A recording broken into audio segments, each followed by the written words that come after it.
As what the deputy leader of opposition said, that impoverishing the corruptor will only give burden to the government because the corruptor is unemployed and then fall into poverty, which leads to poor sanitary, for example.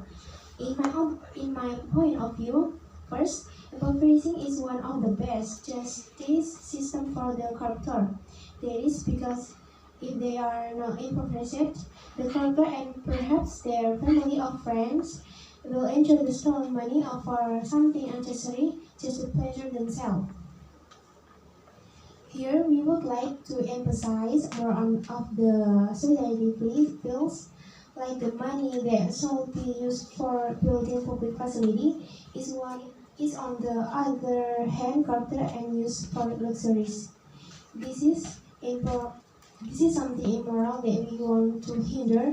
I don't think that impoverishing the corruptor, his or and her family as well as anyone who involved in corruption will only be burden for the country. Perpetrators for corruption cannot be trusted and must be limited. This impoverishment of corruptors is wrong and ineffective the way of dealing with this situation. The impoverishment of corruptors can cut off the flow of money, obey the perpetrators, and weaken them. It can also give a shape of real punishment that can be felt by the perpetrator. So why do corruptors have to be impoverished? Because when these corruptors are not impoverished, the perpetrator of corruption can enjoy the result of their crimes. So how do we impoverish the corrupt?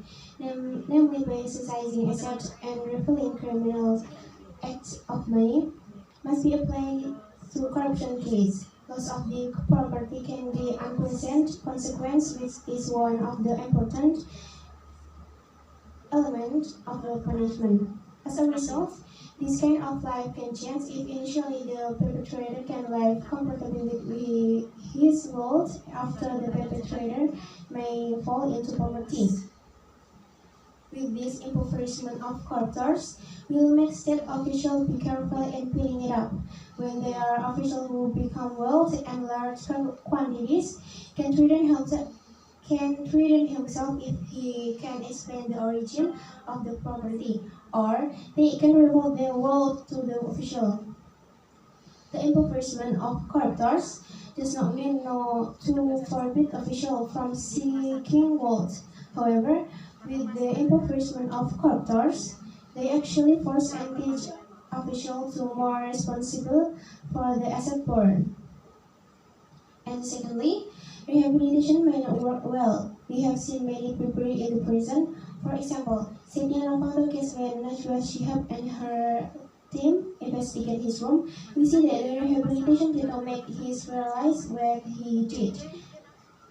Instead, he still used the stolen money to decorate the other room with luxury and enjoyable facilities.